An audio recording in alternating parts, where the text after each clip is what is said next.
Hi everyone, Nyx here, and welcome back to Housecraft. In the previous episode, we created this spooky undead tavern, complete with a stage for our band, the Undercity Sirens, custom instruments for them, a bar with all sorts of toxic fluids, custom stairs to take us up to a second floor for balcony seating, and today we'll be expanding that undead atmosphere further by going into this back hidden cave and building a nice little cave home for my main character here, Vyse, this spooky Banshee girl.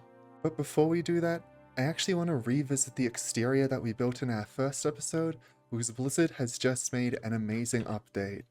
Housing exteriors have been given an extra 50 budget to play with, so we're going to be adding some things out here, further expanding on this, more greenery, and I think trying to make a waterfall coming down from the cliffs up here, and possibly redoing some of this fountain, because I want to use the light well for a build inside that I have in mind for the future.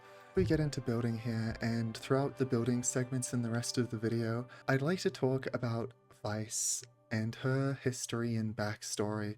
Vyse Shadowbloom was actually born as Velaray Fireheart.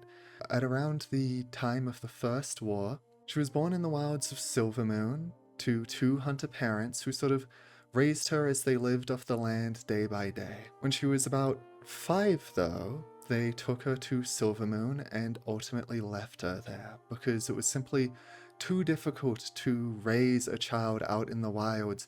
In Silvermoon, alone and abandoned, she grew up largely on the streets with some occasional assistance from figures such as the matron, who owns this sort of housing establishment that I'm building here, a blood elf crime lord who set her to use pickpocketing until she was eventually kicked out. There she learned to fight and sort of grew a proclivity towards violence that had been sort of present ever since she was a youth skinning animals. Few hours of fiddling here.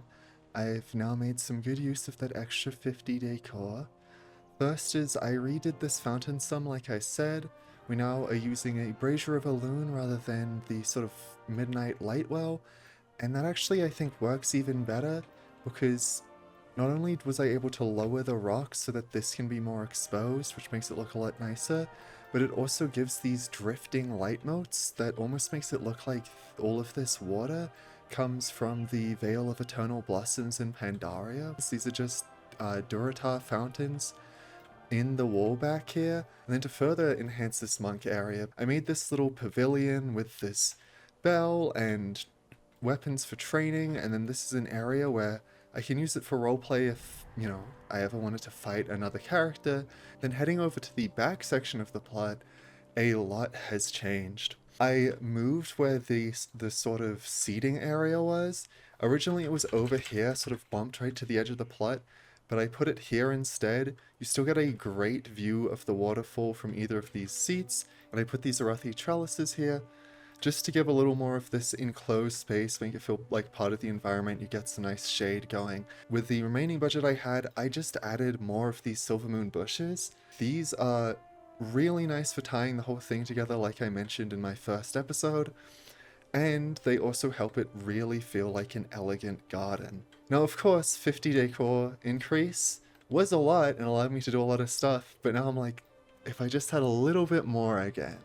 I think though that this is a really good spot for now, and it's time to head back inside and get working on a pretty big change from this very sunny, fancy oven place for a cave for this gremlin. The general idea with this cave that I have is to make a relatively cramped space. This room is already pretty small, so that's going to be easy. Obviously everything's going to be covered in rocks, and I want a cool void shrine in the back, and then the rest of it is going to be devoted to Vyse's space. She's someone who is just an absolute hoarder. She collects shiny trinkets like she's a crow, and just any random thing, plushies, and she just leaves them, usually buried in holes in the ground. It's going to be fun to add all that clutter, but first, we need to shape out this cave. When she was entering her teenage years, a human priest happened to visit Silvermoon, seeking potential priests to join his church in Darrowshire, which was on the road between Lordaeron and Crothalas, and Vyse just so happened to cross his path. He found her tending to a mana worm that had been injured, because she has a tendency to care for the broken, damaged things. and seeing the potential that she'd make as a priestess, took her off to his church. There she met Marcibel Peacebloom, a human who had similarly lost her parents. Though the pair initially had a rocky start, Marcy soon came to understand that Vyse's issues came largely from her upbringing. With a show of kindness, the girl had the makings of an excellent priest. Okay, so I'm still working on shaping everything out here, but I wanted to show the Void Shrine. Something I really like is you can't even see the entrance from the sort of entrance here. You actually have to go all the way around this corner to get in, and then immediately you have this N'Zothai in the center on top of this altar with a tome that is actually, I'm going to say, something Vyse has acquired during roleplay. It's a book to study the shadow given to her by her archpriest. And then I've got this pagoda to make an almost sort of geode type look with these wind chimes hanging down, which I'm picturing as sort of these bone charms since we don't have any Drustvar stuff. Then I've got the dark heart in the back to both show it off and further add to the idea that this is a site that has been unearthed but also converted and modified over the years. But that's the shrine, and now it's on to shaping out the rest of this cave. The years went on and Marcy and Vyse grew closer to each other, eventually falling in love, and shortly after they became full priestesses, they got married. Unfortunately, the Scourge would attack Lordaeron not a few months later.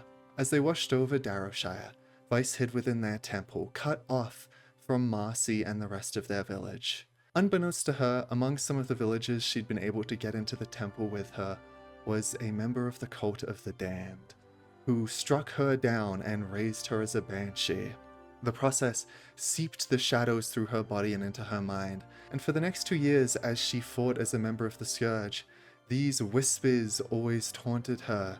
Sylvanas was ultimately able to free her along with many of the other undead of Lordaeron, and Vyse sought little more than to return to Darrowshire and the woman that she had once loved. Unfortunately, in the interceding time, Marcy had joined the Scarlet Crusade, swearing vengeance for the loss of the woman she loved and vowing to purge the undead from Lordaeron. When Vyse came to find Marcy, Marcy saw nothing more than a monster and lashed out. Vyse left in sorrow, and the whispers were the sole comfort she had now. She embraced the shadows, using their powers to work as a Deathstalker as one of Sylvanas' forces, hunting the paladins and especially Marcy without any remorse. So I've been hard at work shaping out the cave, and I've got it to a pretty good point here, I think.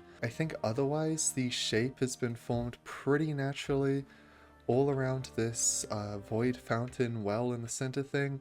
Really like how it works as a centerpiece. Of course, we've got the actual shrine back here, very hidden away now that all the boulders are in place.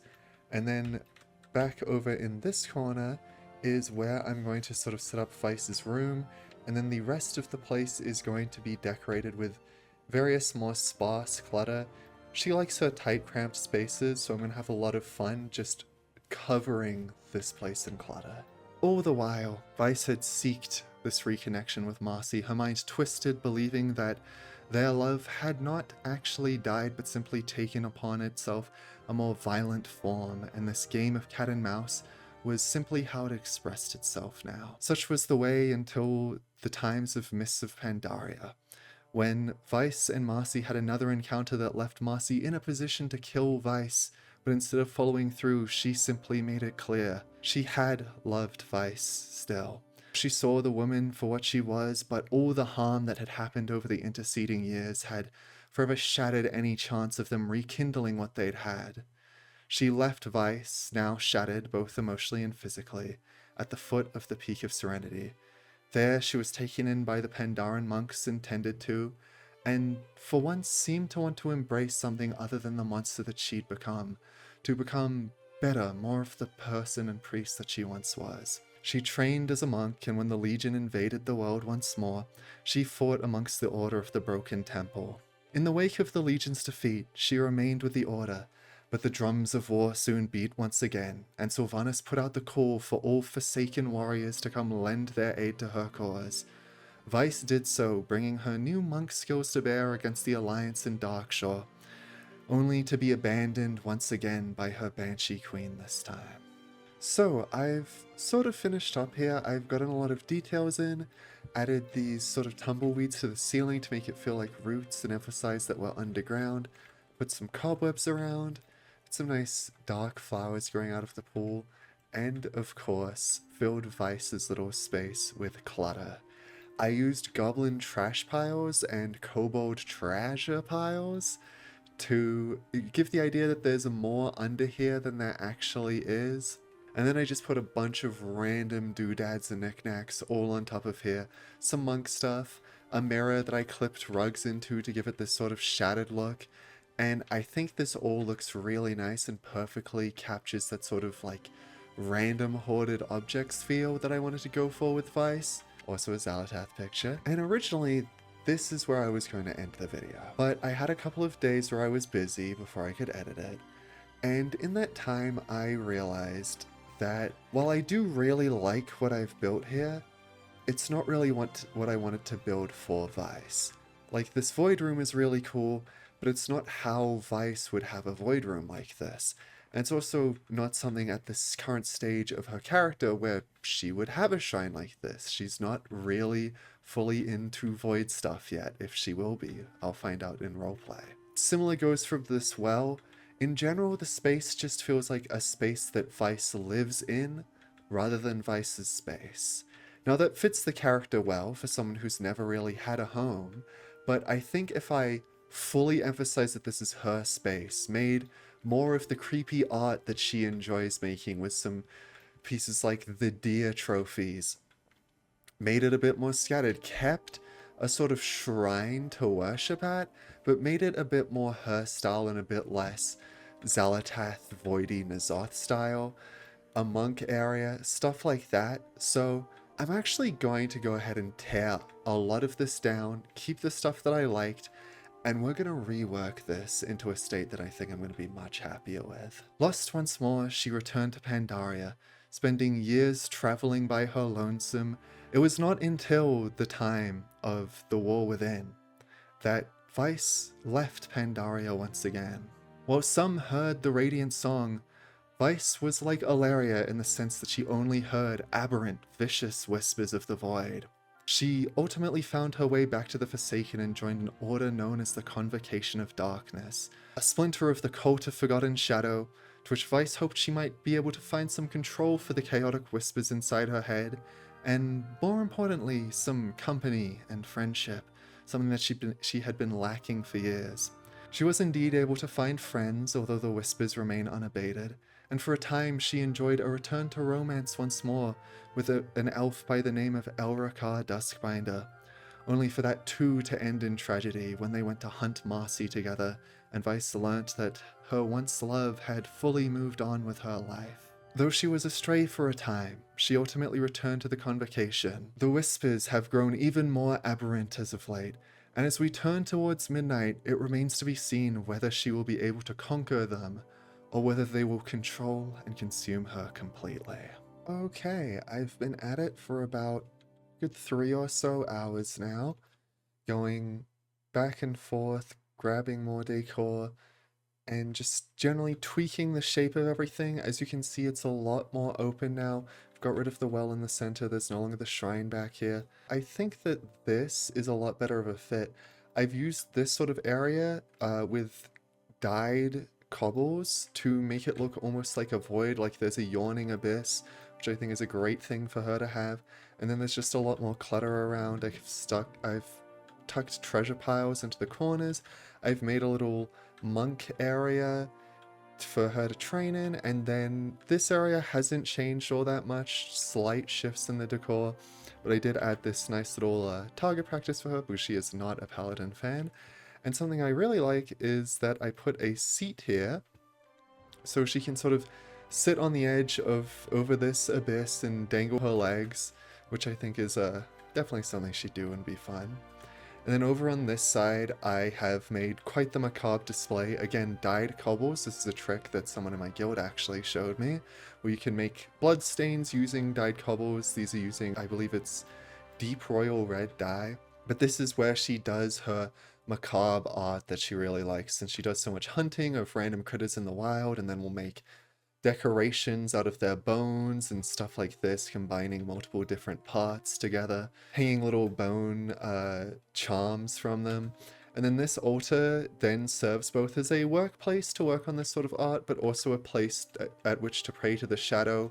I think that this is a pretty nice, with the purple glow, sort of representation of a shadow effigy. And then of course this book by the Archdeaconess Letitia Walsingham that she was gifted by the archpriest of the sort of guild that she's in to study the shadow.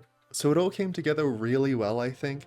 I prefer it much more over what we had initially. It feels so much more like Vyse. It feels more like a space that she's can live in. There's a few different hubs for RP that I can use if I ever want to meet someone in here. And it's a lot creepier as well, which I really enjoy. But there are just a few finishing touches that I have to do, a little bit of decor I want to put around, but for that I'm going to need to do some crafting, which is something I've sort of been avoiding, sort of dreading.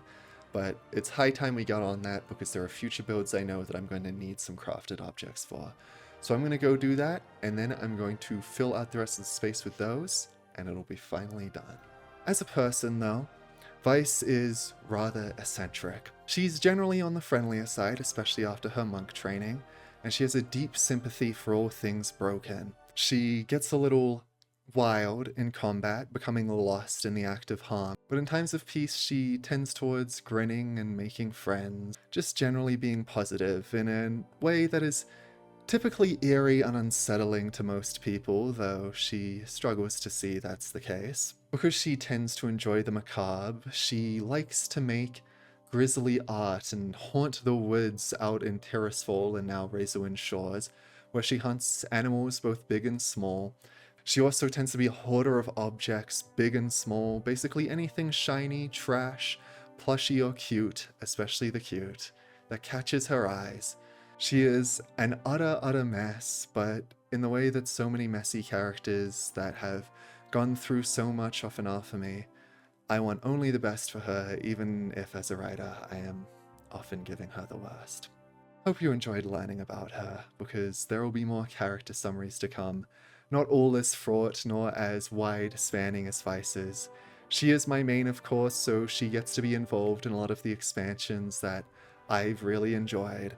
There we go. It was just a few pieces, but I think they've all helped to tie together. We've got this totem and then this scarecrow, which along with the fence creates a really nice separation between the two different areas. That's something to always be wary of when making an open space, is dividing up different parts of the build so that different spaces feel like they have different purposes. And the other thing I did was add these raptor plushies around. I know there are wolf plushies in the files that are probably coming with the shop later, which I feel like, you know, wolf and griffin plushies are a Horde and Alliance aesthetic that should probably be something you can just get in game. But that aside, we're probably going to be replacing these raptor plushies, or at least some of them, with wolf plushies once we get them. But for now, having them about as this like cute but deadly sort of predatory species is something that Vyse would really enjoy, the sort of macabre nature, sort of in some ways how she sometimes sees herself, especially with this over here. This is actually an art piece that I have talked about her having created in like roleplay before and with my guild, where it's essentially this wolf carcass, but in the center of it is supposed to be a bunny, but a raptor plushie will do, to sort of essentially represent this idea that on the outside Vyse is this scary, terrifying wolf monster, but in the inside she's just a cute, scared, innocent little bunny, which I think is fun. This has all come together really well. These final few pieces really tied the space up and made it feel very personal, and I'm super happy with it as a place for Vyse to live in and for me to roleplay with her in. I hope you enjoyed. I hope you enjoyed also hearing about her character. That's something that I'm going to be doing as I make individualized rooms for all of my characters, is I'll be talking about their histories and their stories and what they're sort of doing and my plans for them going into midnight. So you can look forward to more of that in the next episode, where I'll be finally heading back out over into this room, which currently has my makeshift scaffolding, and making a Blood Elf temple of sorts for my Blood Elf paladin, who is actually even Vyse's long-lost sister. But that'll wait for next time. I'll see you then, and for now, this has been Nyx. Bye-bye.